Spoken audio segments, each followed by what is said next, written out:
un pays privé d'opposition, des rues enflammées par la colère citoyenne, une coupure d'Internet national le jour du vote et une présidente dont la victoire semble décidée avant même l'ouverture des urnes. La Tanzanie traverse l'un des moments les plus critiques de son histoire politique. Et derrière les images de manifestations et de gaz lacrymogènes se joue en réalité une question fondamentale. La démocratie tanzanienne peut-elle encore respirer ? Le jour de l'élection, ce qui devait être un moment de choix national s'est transformé en crise politique et sociale. À Dar es Salaam, des foules sont descendues dans les rues pour dénoncer une élection jugée verrouillée. Les forces de sécurité ont très vite répondu. Gaz lacrymogène, dispersion musclée, couvre-feu. Les tensions se sont enflammées. Des manifestants ont jeté des pierres, brûlé un poste de police, arraché des affiches de campagne. Le slogan entendu dans les rues était clair. Nous voulons récupérer notre pays. Mais au-delà des images de rue, un fait encore plus révélateur s'est produit. Internet a été restreint dans tout le pays. Réseaux sociaux difficilement accessibles, messagerie perturbée, sites d'information ralentis. Ce blackout digital, survenu précisément pendant le vote, a amplifié la méfiance. Une coupure numérique, dans un moment aussi crucial, n'est jamais anodine. Elle sert à isoler le peuple, empêcher l'organisation citoyenne et contrôler le récit. Pour comprendre cette situation, il faut regarder ce qui s'est passé avant le jour du vote. Car la contestation ne vient pas de nulle part. Plusieurs leaders d'opposition n'ont pas pu participer à l'élection. Certains ont été arrêtés, d'autres sont en exil. Le principal opposant, Tundu Lissu, fait face à des accusations de trahison, un chef d'inculpation lourd qui peut mener à la peine de mort. Son parti est exclu du processus électoral, d'autres candidats crédibles ont été disqualifiés. Résultat, la majorité des voix critiques contre le pouvoir ont été réduites au silence avant même la campagne. Quand une élection n'offre qu'un seul choix réel, peut-on encore la qualifier d'élection ?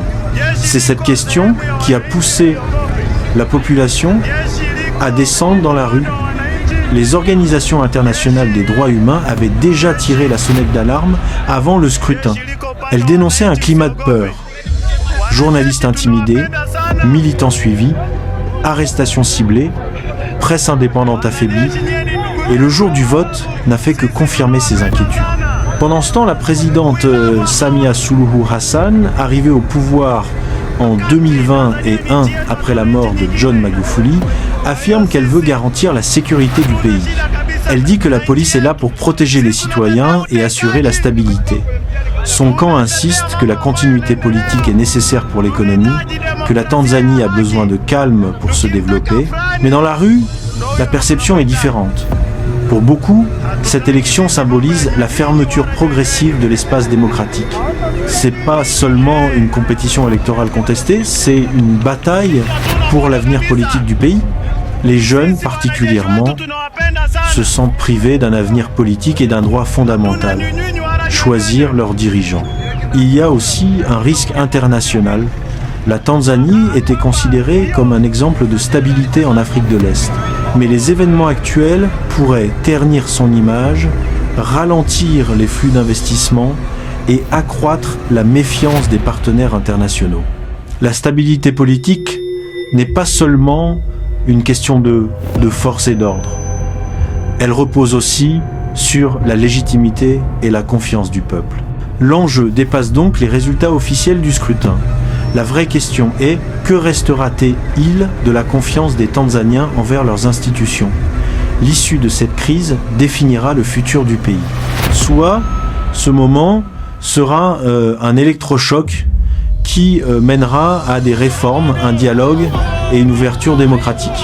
Soit il deviendra un tournant vers un pouvoir de plus en plus centralisé où l'opposition, les médias et la société civile auront de moins en moins d'espace.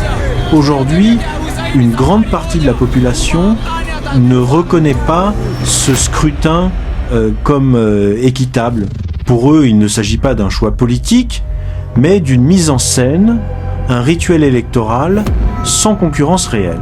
Et face à cela, ils réclament quelque chose de simple mais essentiel, le droit d'être entendu, de voter librement, de contester, de proposer, de participer à l'avenir de leur nation.